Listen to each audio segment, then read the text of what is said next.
El origen de la vida en el planeta Tierra.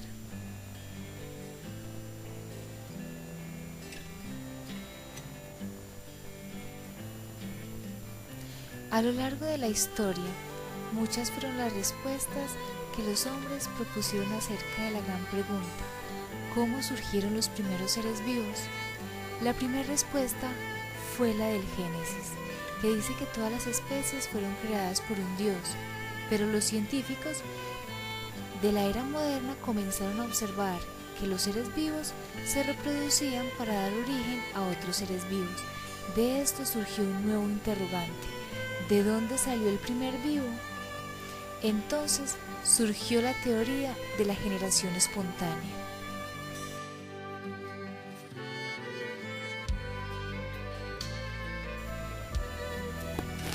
De acuerdo con la teoría de la generación espontánea, la vida se originó a partir de la materia inanimada.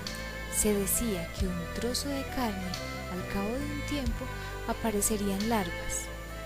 Esto puso a prueba la hipótesis de Francisco Redi en 1626 a 1697. Para este diseño, él utilizó un experimento en el cual intentó obtener moscas a partir de la putrefacción de la carne. Con la construcción de los primeros microscopios a mediados del siglo XVI se reveló la presencia de los microorganismos.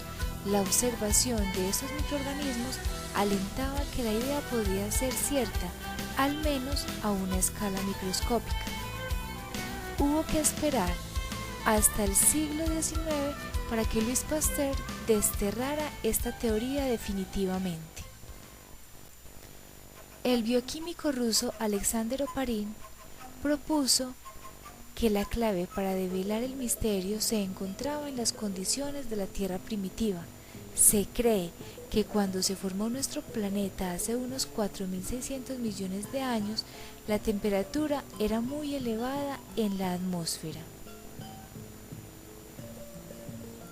Y que además esta atmósfera no contenía oxígeno y que estaba formada por gases como metano, dióxido de carbono, vapor de agua, hidrógeno y amoníaco. Con estas y otras condiciones, la vida sería imposible. A medida que bajaba la temperatura, el vapor de la atmósfera se condensaba, se produjeron grandes tormentas y se formaron los océanos primitivos. Junto con el agua cayeron moléculas que se encontraban en la atmósfera. Este océano pasó a llamarse caldo primitivo. En este caldo las moléculas reaccionaban entre sí y se hacían más complejas. Algunas de ellas lograron rodearse de una membrana que las rodeaba del medio. La separación del medio externo es algo fundamental para la vida. Estas moléculas Oparin las llamó coacervados. Todos los seres vivos que han existido y existen en la actualidad son muy diferentes en cuanto a complejidad, aspecto y modo de vida. Independientemente de cuál haya sido el origen de la vida, sin embargo, hay una serie de rasgos que son comunes a todos los seres vivos, extinguidos o vivientes, aunque sean de diferentes especies. Estos rasgos son: 1. Todos los seres vivos están formados por la misma materia, a la que llamamos materia orgánica. 2. Todos los seres vivos realizan las mismas funciones: la nutrición, la relación y la reproducción, más o menos igual. Todos los seres vivos están formados por una, o sea, seres unicelulares o varias células, o sea, seres pluricelulares. Si miramos a nuestro alrededor, nos podemos dar cuenta de cuál es la primera consecuencia de la evolución biológica: la gran variedad de seres vivos diferentes que existen. De hecho, es prácticamente imposible encontrar dos individuos que sean iguales. Esta gran variedad nos complica el trabajo de estudiar a los diferentes seres vivos, por lo que primero que habrá que hacer sería agruparlos o clasificarlos de manera que se nos facilite la tarea. Las clasificaciones reflejan las relaciones que existen entre los seres vivos. Los científicos buscan relaciones anatómicas, embriológicas, bioquímicas y también evolutivas. Si realizamos una clasificación de los seres vivos que incluyan un eje de tiempo geológico, estamos creando un árbol filogenético. Este expresa claramente las relaciones evolutivas entre los seres vivos. En la actualidad se hablan de tres dominios: el de las bacterias, el de las arqueas y el de las eucarias, dentro de los cuales también se ubican los animales, el reino de los hongos, las plantas y los protozoos, a los que corresponden los reinos de la naturaleza, de los cuales hablaremos seguidamente. Al reino Monera se incluyen todos los seres procariotas con tamaños que van desde 1 a 15 micras. Las características más representativas de estos individuos son las siguientes: carecen de núcleo, el ADN es circular, el citoplasma no está compartimentado, generalmente aparecen rodeados por una célula con una pared protectora y están rodeados por una vaina mucilaginosa. A este reino también pertenecen las bacterias y las algas cianofíceas.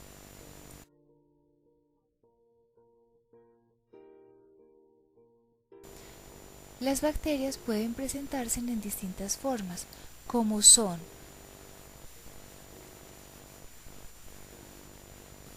los espirilos de forma helicoidal, los bacilos en forma alargada, los cocos en forma redondeada y los vibriones con forma de coma ortográfica.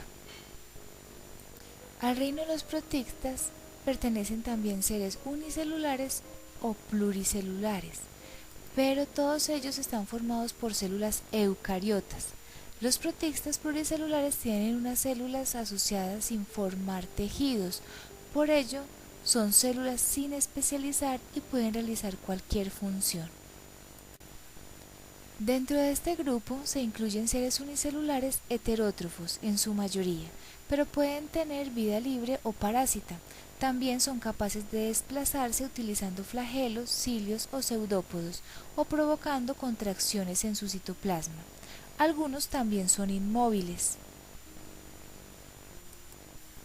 Algunos microorganismos protozoarios son parásitos, capaces de producir esporas. Por ejemplo, el más representativo es el Plasmodium falciparum, parásito que causa el paludismo, enfermedad llamada también malaria. Dicha enfermedad es transmitida por un vector, en este caso un mosco.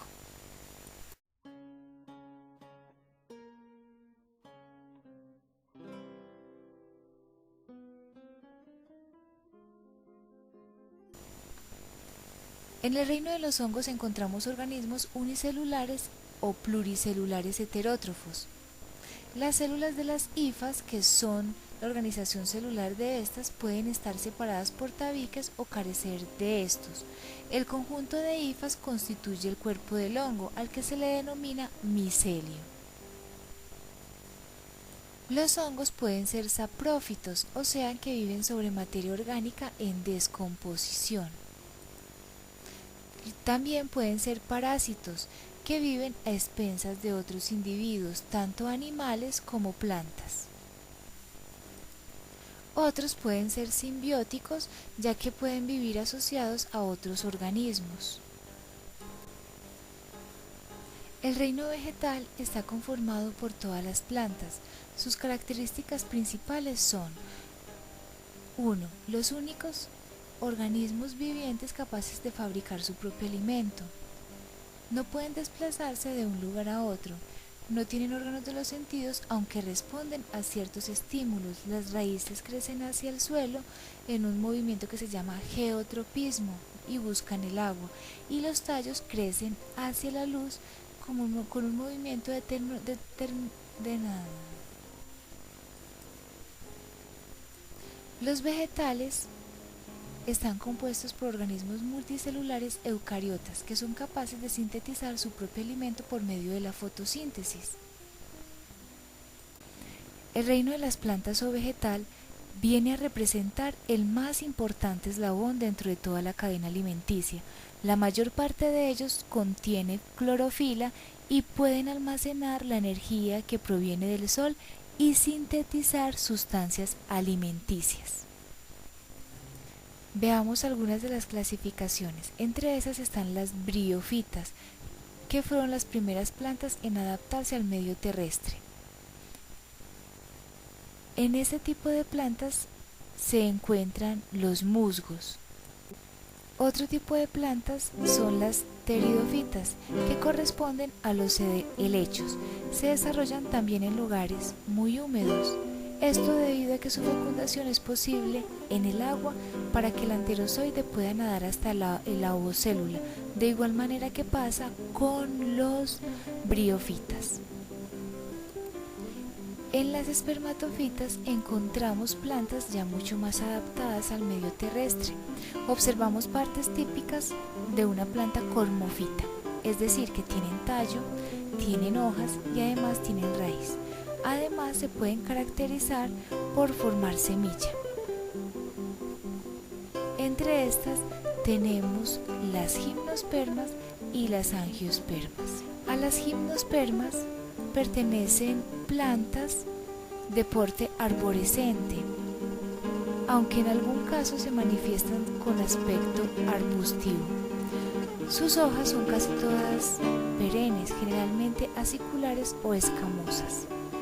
Las flores son unisexuadas, o sea, son masculinas o son femeninas. No tienen cáliz y no tienen corola. Las flores masculinas suelen aparecer al final de las ramas en escasas terminales. En estas tenemos, por ejemplo, los pinos y los eucaliptos. A las angiospermas pertenecen las plantas con flor y que además forman fruto. Pueden tener un porte herbáceo como el trigo, arbustivo como el rosal o arbóreo como el álamo. La diferencia entre unos y otros se encuentra en el desarrollo de los tejidos de sostén de la planta. El tallo suele ser ramificado, las hojas generalmente son pecioladas, aunque su forma ramificada puede ser variada. Existe también una gran variedad en sus raíces. Su órgano reproductor es la flor, que además posee estructuras masculinas y femeninas, dando el nombre a flores hermafroditas. El reino animal. Los animales son seres eucariotas, pluricelulares, heterótrofos, cuyas células no poseen pared y se agrupan formando tejidos. Generalmente los animales se forman por la unión de gametos. La fecundación del óvulo por el espermatozoide origina el cigoto que mediante el desarrollo embrionario y postembrionario origina un individuo adulto. Para clasificar los animales se emplean características basadas en su desarrollo embriológico y en su anatomía. Actualmente se utilizan además estudios genéticos y comparativos. Vamos a hablar de forma general de la clasificación de los animales.